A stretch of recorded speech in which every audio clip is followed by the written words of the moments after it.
Shiki est un adolescent perturbé et laid qui était à deux doigts de massacrer toute sa classe. Sans surprise, il a été expulsé de son école pour son mauvais comportement, principalement parce qu'il menaçait sans cesse d'utiliser ses camarades de classe comme cible d'entraînement.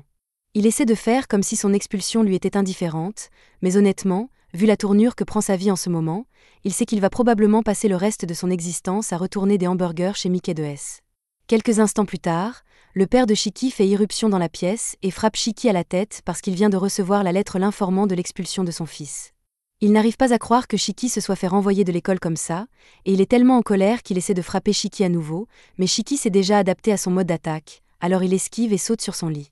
Son père se calme après ça, mais il veut quand même une explication de Shiki, car il veut savoir pourquoi il a été renvoyé.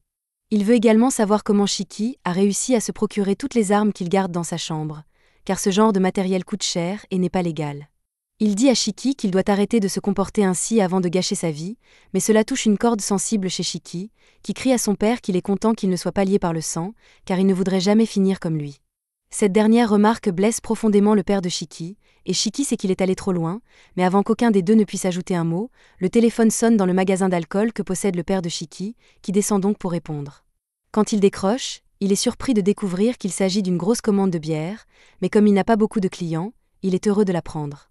Il part en voiture pour livrer la commande, et une fois que Shiki le voit partir, il décide de s'entraîner au tir et commence à marmonner qu'il aurait aimé que les choses ne se soient pas passées ainsi. Soudain, il entend un grand bruit de collision à l'extérieur de sa chambre, et un instant plus tard, il est traîné dans la rue par une corde de brume noire. Shiki est complètement désorienté par la chute, et lorsqu'il réalise ce qui se passe, un homme nommé Samidar sort lentement de la fumée, et il semble savoir qui est Shiki. À ce moment-là, une voiture surgit de nulle part et percute Samidar contre un mur. Une fois qu'il a cessé de bouger, le père de Shiki lui crie de monter immédiatement dans la voiture. Shiki ne pose pas de questions et saute immédiatement dans la voiture de son père, mais une fois qu'ils sont en sécurité, il commence à poser beaucoup de questions. Tout d'abord, il veut savoir pourquoi un fou l'a traîné dans la rue et pourquoi son père était si calme à l'idée de le tuer avec une voiture. Le père de Shiki lui répond qu'il est impossible qu'un homme comme Samidar meure après avoir été renversé par une voiture. Shiki ne comprend toujours pas ce qui se passe, alors son père décide qu'il est temps de lui dire la vérité. Il informe Shiki qu'il est un descendant des Oni, et que Samidar est un descendant de Momotaru, ce qui explique pourquoi il est si déterminé à traquer Shiki. Shiki est tellement stupéfait qu'il ne sait pas quoi dire, et il y a beaucoup plus à raconter, mais son père n'a pas le temps d'expliquer tous les détails car il semble que Samidar les ait rattrapés. Une brume noire commence à envahir la voiture, qui tombe en panne.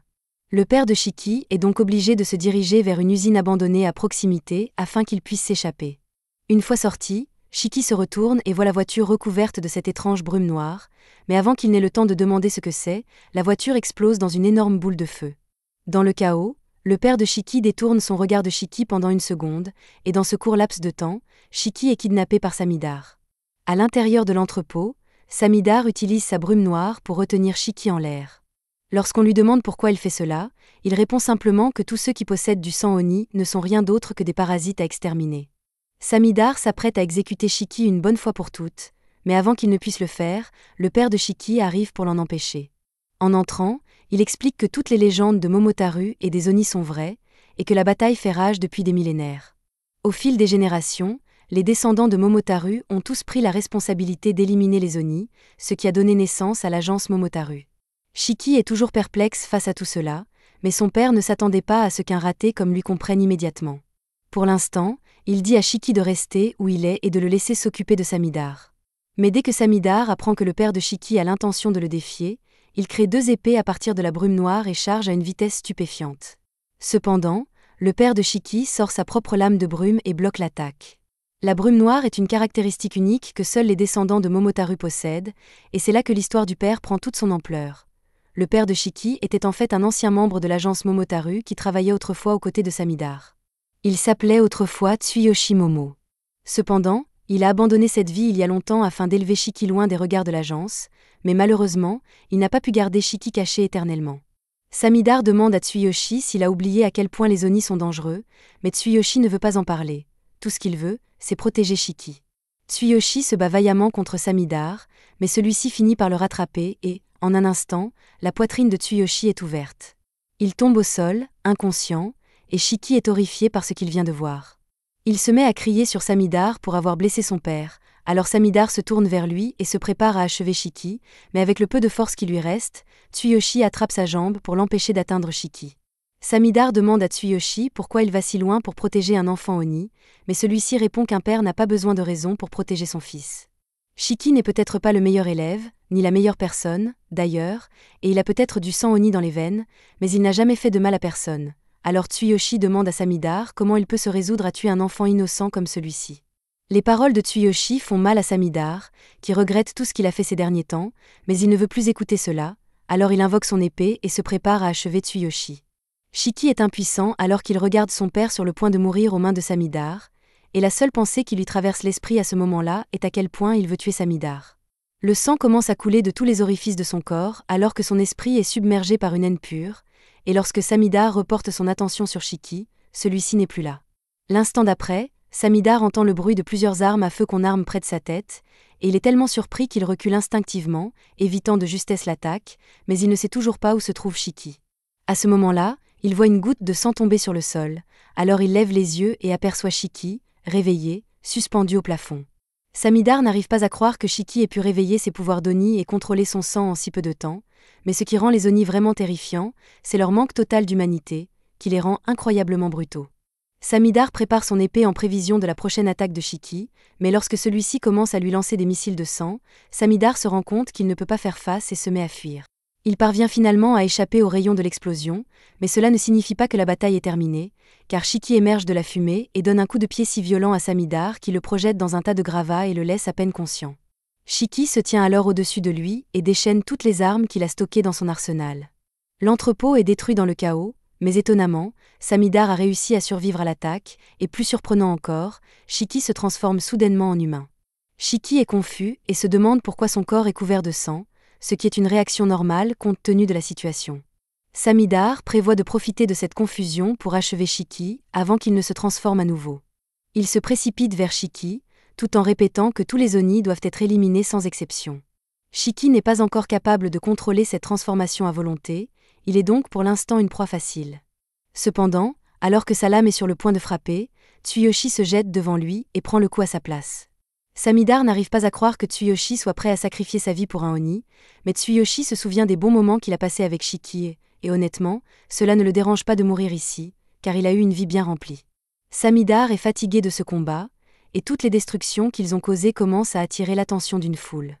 Comme l'agence Momotaru doit rester secrète, Samidar se retire pour l'instant et disparaît dans un nuage de brume noire. Une fois Samidar parti, Tsuyoshi s'effondre dans les bras de Shiki, qui est très inquiet pour lui. Il dit qu'il va appeler une ambulance, mais Tsuyoshi lui répond qu'aucun hôpital ne peut le sauver à ce stade. Sa mort n'est qu'une question de temps, et il aimerait parler une dernière fois à Shiki. Tout d'abord, il s'excuse de lui avoir caché la vérité pendant tout ce temps, mais ce n'est pas vraiment un sujet facile à aborder dans une conversation. Malheureusement, il ne sera plus là très longtemps, il ne peut donc pas lui offrir beaucoup de soutien, mais il dit à Shiki de s'assurer de devenir plus fort à l'avenir afin de pouvoir vaincre à la fois le groupe Momotaru et les Oni, et ainsi vivre une vie vraiment libre. Shiki crie à son père qu'il parle comme s'il était déjà mort, car il n'a pas l'intention de laisser cela arriver.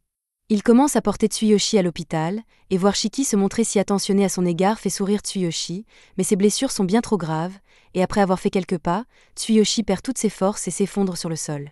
Shiki supplie désespérément son père de se lever, car il n'a toujours pas eu l'occasion de s'excuser et de réparer toutes les paroles blessantes qu'il a prononcées à son sujet ce matin, mais il est déjà trop tard, car Tsuyoshi est mort. Shiki reste assis là un moment et pleure sur le cadavre de son père, mais soudain, quelqu'un arrive derrière lui et lui dit qu'il ne peut pas rester ici, car il y aurait trop de témoins. Shiki est surpris, alors il se prépare à un autre combat, mais avant même qu'il ait pu se retourner, il reçoit un coup dans le cou et est assommé instantanément. Il faut beaucoup d'habileté pour pouvoir surprendre quelqu'un avec des patins à roulettes, donc Shiki n'avait clairement aucune chance contre lui dès le départ. Pendant ce temps, les dirigeants de l'agence Momotaru sont tous en émoi car ils viennent d'apprendre l'échec de Samidar dans sa tentative d'éliminer Shiki, et ils commencent à se demander s'il est devenu plus faible. Mais étant donné la situation, ils ne peuvent pas lui reprocher de s'être retiré, car ils ne peuvent pas laisser le public découvrir leur existence. Cependant, ils ne veulent pas non plus que le public prenne conscience de l'existence des Oni, ils prévoient donc de tuer Shiki dès qu'ils mettront la main sur lui. Cependant, cela va être presque impossible maintenant, car après avoir été assommé, il a été emmené sur une île isolée au milieu de nulle part, et l'idée est d'inscrire Shiki dans une école remplie de demi-Oni comme lui afin qu'il puisse entraîner ses capacités correctement, mais avant cela, Neto va devoir faire une évaluation approfondie pour déterminer si Shiki va être utile ou non. Et je peux déjà vous dire que cela ne va pas être une expérience agréable. Shiki se réveille et se retrouve torse nu et attaché à une chaise, tandis que l'homme derrière lui fait des pompes sur son parapluie. C'est une phrase que je n'aurais jamais pensé devoir dire, mais d'une manière ou d'une autre, ce n'est même pas la chose la plus étrange que Shiki ait vue jusqu'à présent. L'homme s'appelle Neto, et maintenant que Shiki est réveillé, il dit qu'il va commencer à expliquer ce qui se passe. D'abord, il révèle ses cornes pour montrer à Shiki qu'il est un Oni, tout comme lui, et après cela, il dit à Shiki qu'il a été amené ici pour 2 raisons, évaluation et récupération. Comme Shiki le sait déjà, l'agence Momotaro traque les Oni comme eux en utilisant la brume noire, et l'homme qui a tué le père de Shiki en faisait partie. Leur objectif est d'exterminer finalement tous les Oni dans le monde, donc, pour s'opposer à eux, l'agence Oni a été formée. Le travail de Neto est de trouver des Oni récemment réveillés comme Shiki et de déterminer s'il est apte à rejoindre l'agence Oni. C'est à peu près tout, donc Neto reprend son tableau et détache la bouche de Shiki pour qu'il puisse poser des questions. Cependant, dès que Shiki peut parler à nouveau, il se met immédiatement à crier sur Neto et exige de savoir ce qu'ils ont fait de son père. Neto est agacé par tous les cris de Shiki, donc il retire quelques points de l'évaluation et dit à Shiki que le corps de son père a été stocké en toute sécurité dans cette installation, mais de toute façon, le type est mort maintenant, donc ce n'est pas important. Shiki commence à se tortiller et à essayer de se libérer, mais ce comportement violent est en quelque sorte la raison pour laquelle Neto l'a attaché en premier lieu, donc il ne le libérera pas encore. Shiki est incroyablement furieux, mais il sait que crier ne le mènera nulle part, donc il prend un moment pour se calmer et demande calmement à Neto de le libérer parce qu'il a un compte à régler avec le type qui a tué son père. Cependant, bien que sa voix ait pu être calme, le visage de Shiki a toujours l'air vraiment en colère, donc Neto refuse de le détacher. De plus, il sait qu'il n'y a aucun moyen que Shiki ait une chance contre un agent Momotaro, mais si Shiki est si déterminé à se faire tuer, alors Neto a une meilleure façon de l'évaluer. Il enlève sa cravate, et avant que Shiki puisse même réagir, Neto s'est faufilé derrière lui et commence à l'étrangler avec. En gros, Shiki doit trouver un moyen de sortir de cette situation pour réussir le test de Neto, et s'il ne peut pas le faire, alors il meurt. De toute façon, Neto s'en fiche vraiment. Shiki refuse de se laisser mourir entre les mains d'un connard en roller, donc il se débat jusqu'à ce que du sang commence à s'accumuler autour de ses yeux, mais malheureusement, il n'a pas pu s'en sortir à temps, donc il finit par s'évanouir. Neto est totalement prêt à continuer à étrangler Shiki jusqu'à ce qu'il soit officiellement mort, mais avec Shiki évanoui, son subconscient prend le dessus, et il entre en mode berserker Oni. Le sang sur le sol forme des pointes qui faillissent s'abattre sur Neto, donc il est obligé de reculer, et dès qu'il détourne les yeux de Shiki, il se retrouve avec un pistolet mitrailleur pointé sur la tête. Shiki ouvre le feu sans hésiter, mais quand la poussière retombe, Neto est complètement indemne parce qu'il s'est protégé en utilisant son parapluie de sang. Il peut dire que Shiki n'a pas encore appris à contrôler ses pouvoirs sanguins parce que la seule façon dont il pouvait se battre était en devenant berserker, mais cela pourrait être un bon moment pour enseigner, donc Neto prévoit de le maîtriser aussi doucement que possible. Au moment où Shiki reprend conscience, il trouve son bras couvert de sang tandis que Neto se tient au-dessus de lui. Il n'a aucune idée de ce qui vient de se passer, et Neto s'y attendait parce que quand un Oni devient berserker, il perd tout sens de soi et détruit tout sur son passage. C'est pourquoi cette pièce est complètement saccagée maintenant. Shiki ne comprend toujours pas un mot de ce que dit Neto, et Neto commence à penser que Shiki est peut-être juste stupide. Mais pour que ce soit aussi clair que possible, Neto voit Shiki comme un balourd maladroit qui ne comprend rien au contrôle de son sang, donc il lui dit qu'il a été disqualifié. Shiki est incroyablement frustré par la façon dont les choses ont tourné, mais malgré toute sa colère, une chose est claire pour lui maintenant. Neto est incroyablement fort, donc il n'a aucune chance de le battre. Reconnaître cela blesse l'ego de Shiki, mais il a besoin de toute l'aide possible s'il veut affronter l'agence Momotaro et se venger de ce qu'ils ont fait à son père. Il avale sa fierté et s'incline pour supplier Neto de faire de lui son élève, mais Neto en a déjà assez de Shiki, donc il le rejette immédiatement. Au combat, se battre sans réfléchir signifie une mort instantanée, donc quelqu'un comme Shiki, qui est devenu berserker sans réfléchir, ne tiendrait jamais.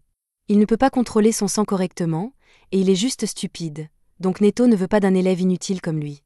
De toute façon, maintenant que Neto a confirmé que Shiki est inutile, il va devoir s'en débarrasser puisqu'il ne peut pas laisser un berserker incompétent errer librement. Shiki est stupéfait par ce que Neto vient de dire, mais d'après ce qu'il a appris sur Neto jusqu'à présent, il sait qu'il ne plaisante pas, donc il doit agir rapidement s'il veut survivre. Shiki se retourne et s'enfuit alors que Neto prépare son parapluie de sang, mais il sait qu'il ne pourra pas s'échapper avant que Neto n'attaque, c'est pourquoi il commence à charger vers lui. Neto pense que Shiki a dû perdre la tête puisqu'il n'a aucun moyen de gagner une confrontation frontale. Il prépare un mur de pointe pour intercepter Shiki, et dans sa tête, il prévoit tous les mouvements possibles que Shiki pourrait faire ici.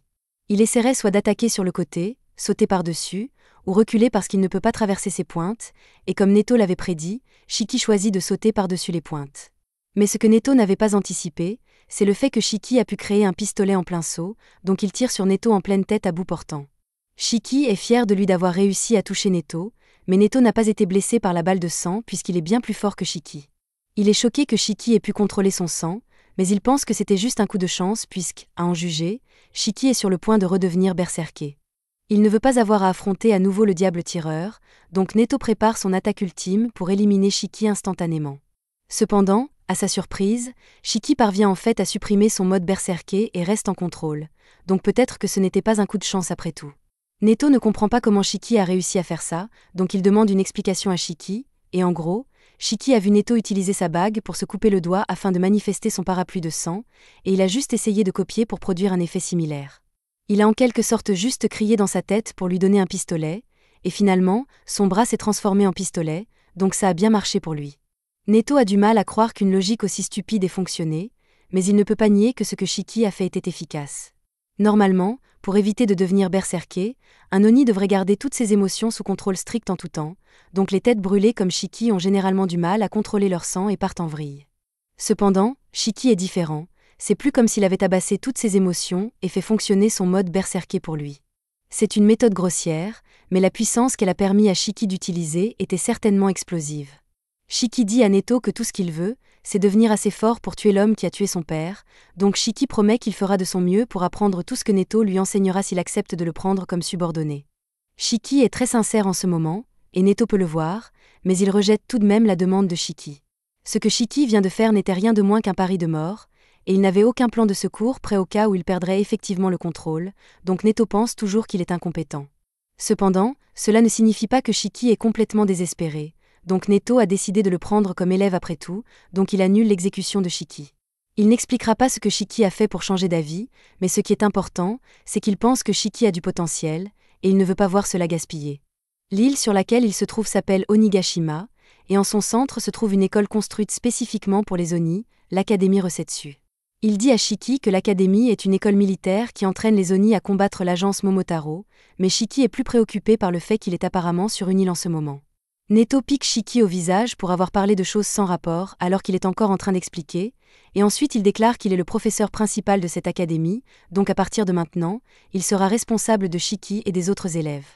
Shiki devra vivre, s'entraîner et se battre tous les 2 jours pour pouvoir finalement affronter les agents Momotaro, donc il ferait mieux d'être prêt, mais le cerveau de Shiki est surchargé par toutes les informations que Neto vient de lui balancer. Il y a encore beaucoup de choses que Shiki ne comprend pas, mais en fin de compte, il se fiche de ce qu'il doit faire tant qu'il devient assez fort pour se venger. Peu après, Neto emmène Shiki dans un vestiaire pour qu'il enfile son nouvel uniforme scolaire, et Shiki se sent un peu bizarre puisqu'il ne pensait pas qu'il aurait apporté un uniforme scolaire à nouveau après avoir été expulsé de son ancienne école.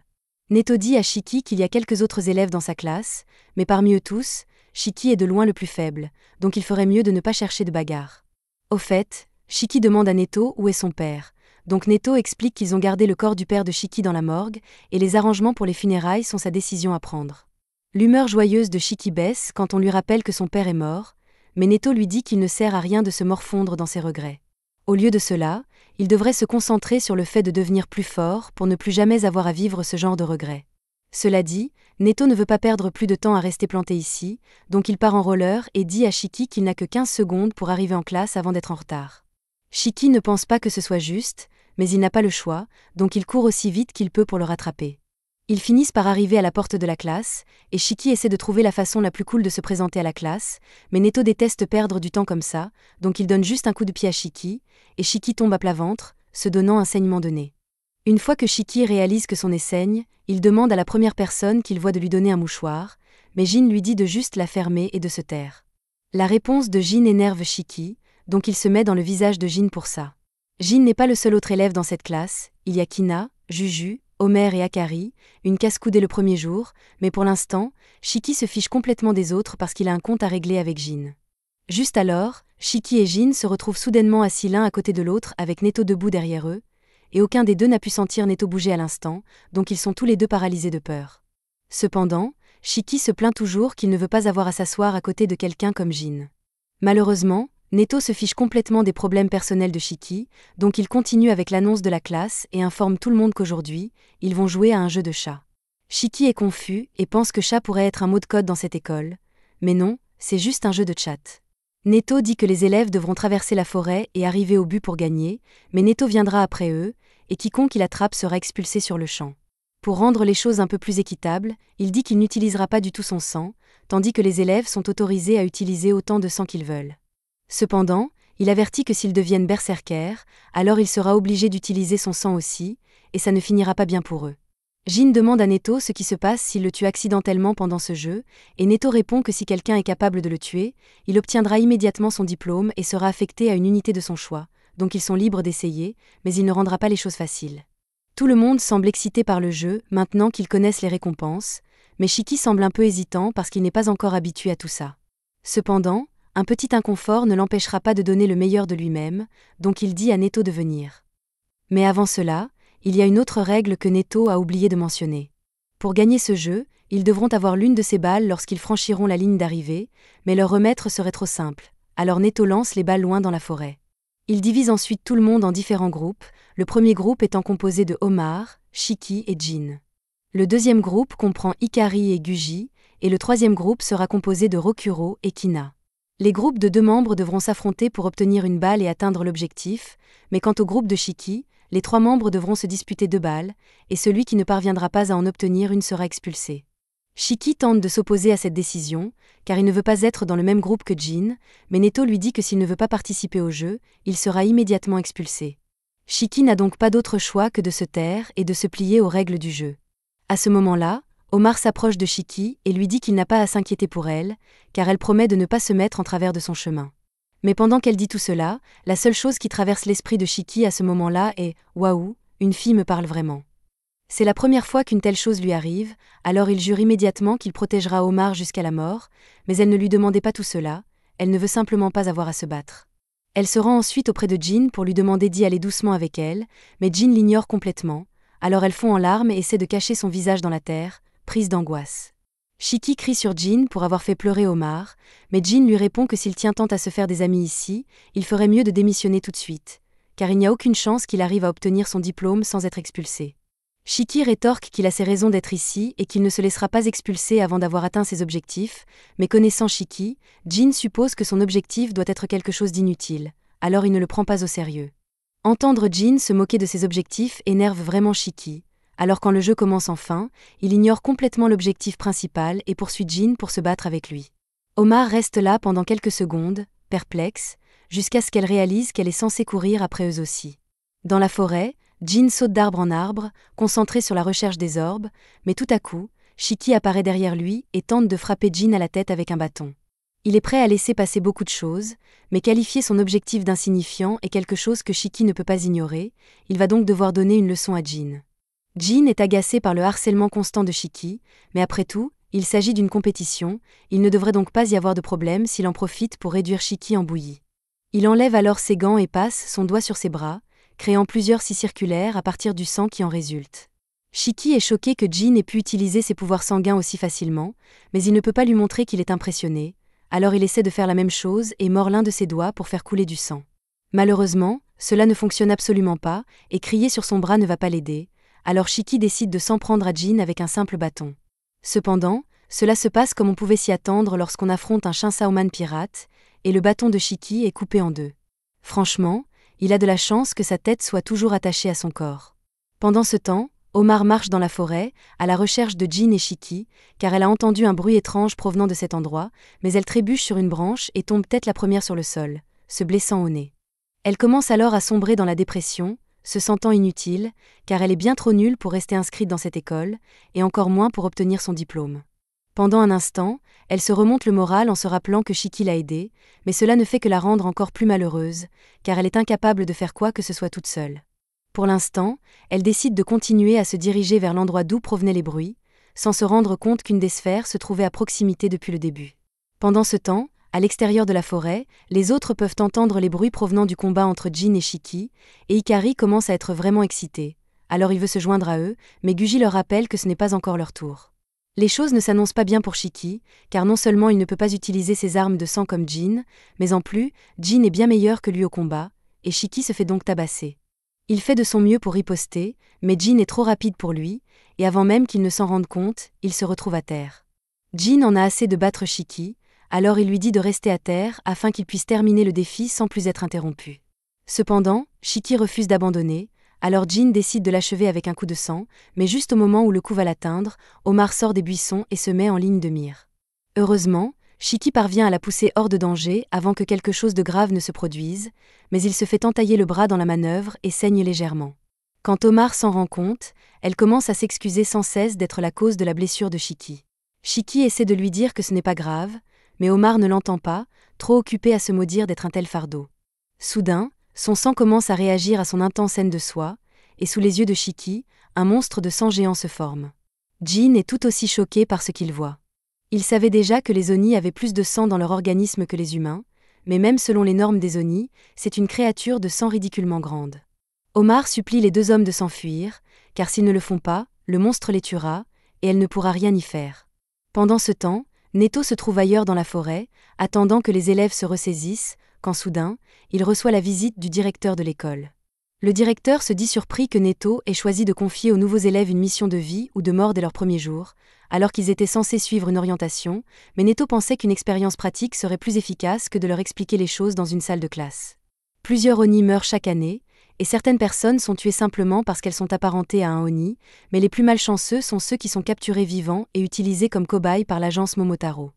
Ces enfants n'ont commis aucun crime, et la plupart d'entre eux ne connaissent même pas leur propre identité. Pourtant, ils sont tout de même massacrés. C'est une véritable tragédie, et le directeur espère que ces pauvres enfants auront une vie après la mort décente, mais Neto ne voit pas les choses de cette façon. Il croit que tant qu'il sera assez fort, il ne mourra pas aux mains d'un agent de Momotaro. Le directeur est plutôt d'accord avec l'idéologie de Neto, alors il lui demande de rendre ses élèves aussi forts que possible afin qu'ils puissent survivre.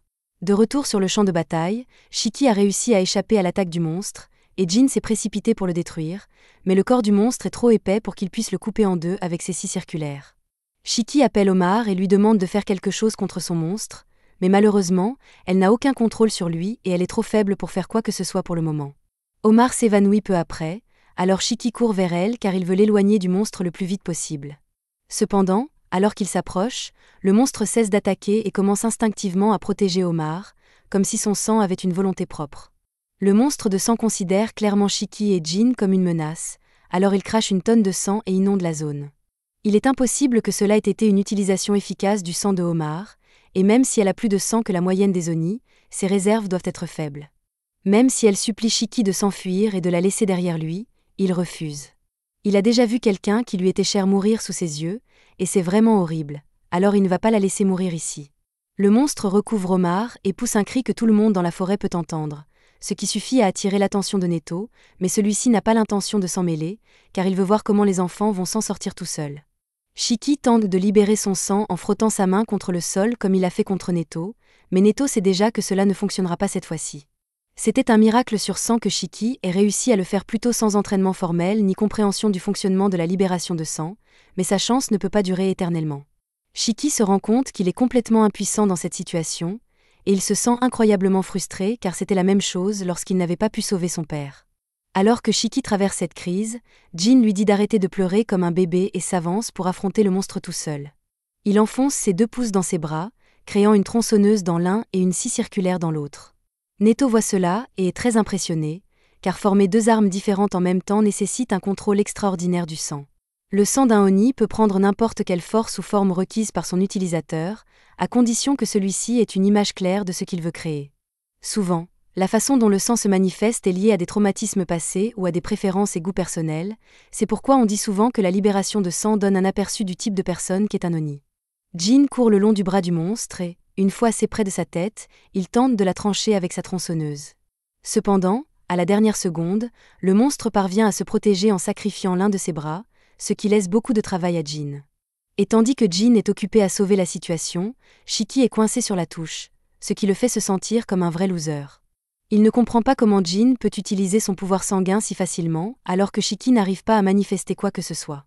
Cependant, à ce moment-là, il remarque quelque chose auquel il n'avait pas pensé auparavant.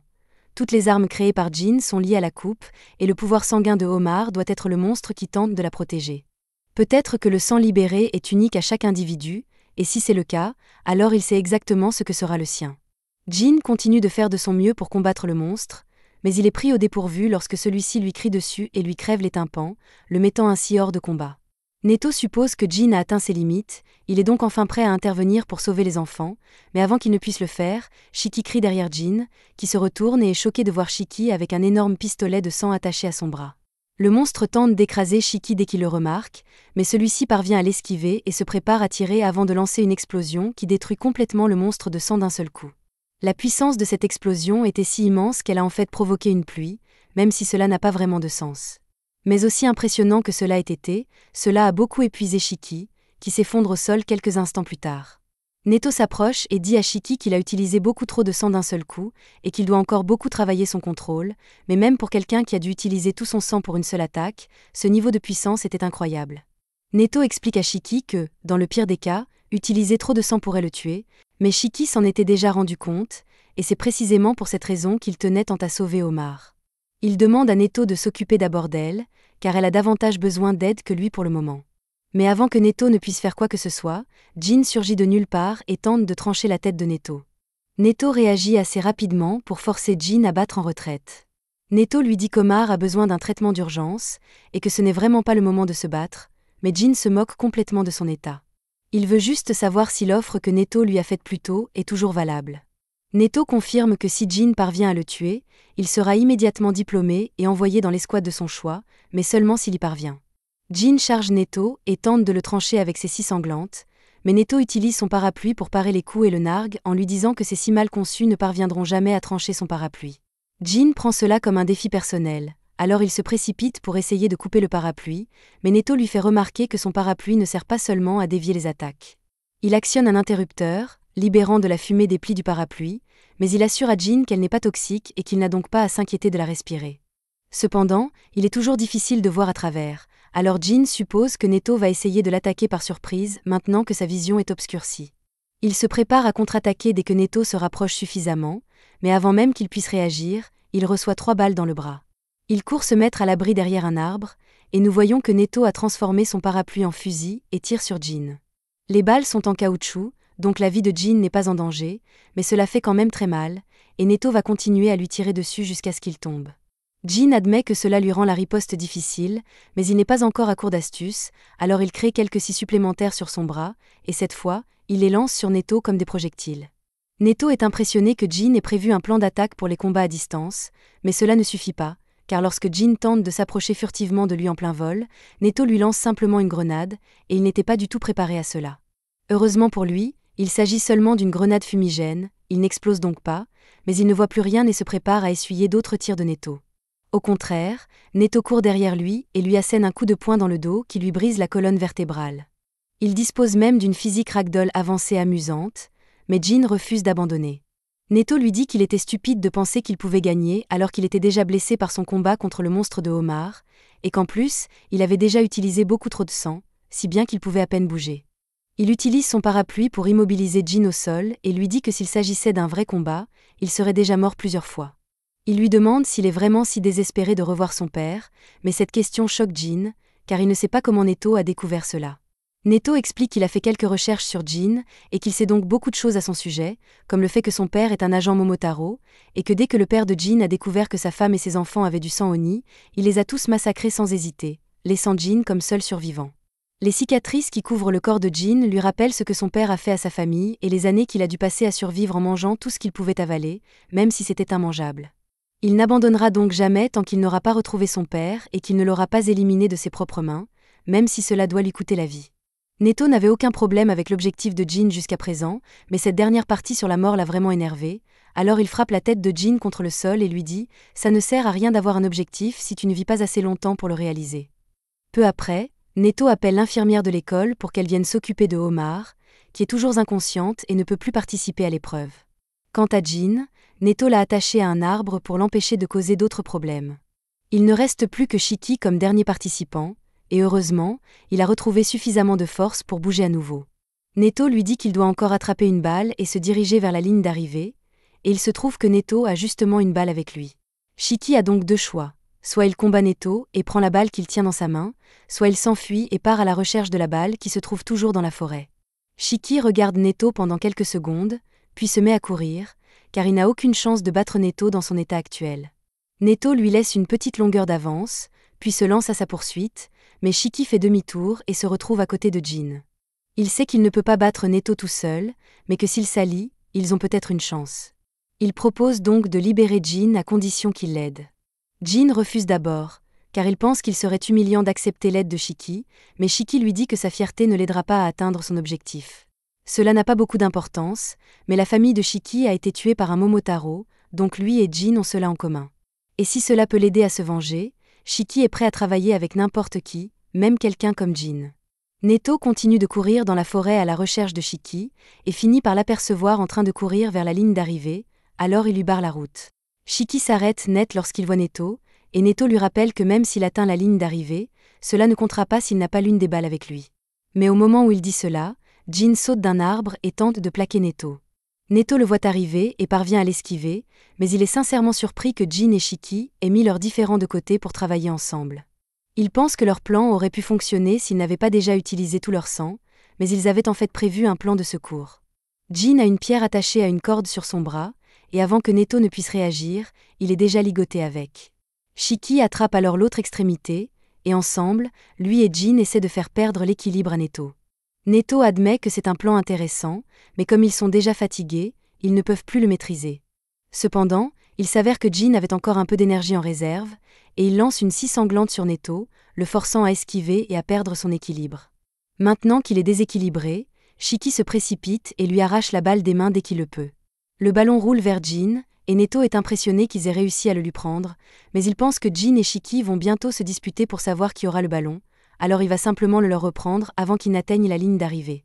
Cependant, à sa grande surprise, Shiki semble simplement heureux d'avoir pris la balle à Neto, alors il crie à Jin de la prendre et de commencer à courir avant que Neto ne puisse le poursuivre. Jin est tout aussi choqué que Neto, mais il prend la balle et se met en route vers la ligne d'arrivée, tandis que Shiki l'encourage. Une fois Jin parti, Shiki jette à la figure de Neto qui l'ont battu, mais Neto lui rappelle que si Jin arrive à la ligne d'arrivée comme ça, il sera le seul à réussir le test et Shiki finira par être expulsé.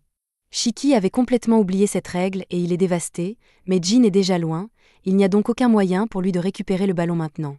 Pendant ce temps, Jin court à travers la forêt, confiant qu'il pourra atteindre la ligne d'arrivée à temps, mais il se souvient alors comment Shiki l'a aidé, et il sait qu'il n'aurait pas pu aller aussi loin sans l'aide de cet idiot, alors il ne se sent pas à l'aise de revendiquer la victoire de cette manière.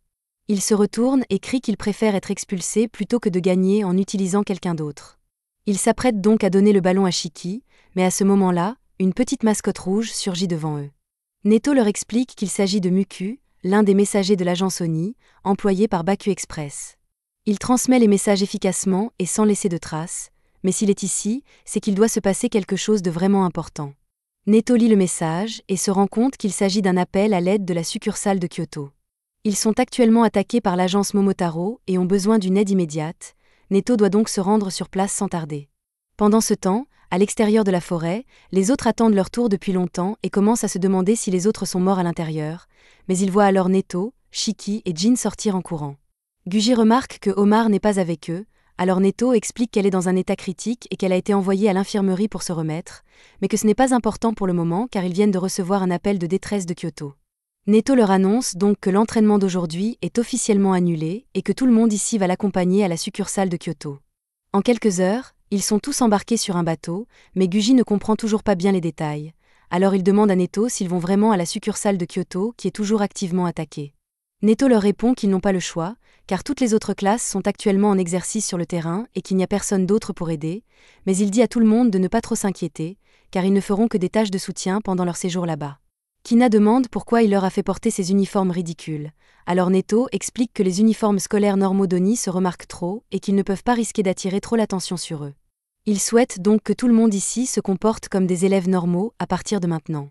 Rokuro demande alors ce que Neto entend par rôle de soutien. Et Neto explique que chaque municipalité dispose d'au moins une unité de l'agence Oni et que ces unités ont deux responsabilités principales. La première est de combattre en première ligne contre l'agence Momotaro chaque fois qu'elle se présente, et la seconde est d'apporter leur soutien lorsque cela est nécessaire. Ils aident les Oni qui vivent parmi les humains et veillent à ce qu'ils ne soient pas découverts par l'agence Momotaro.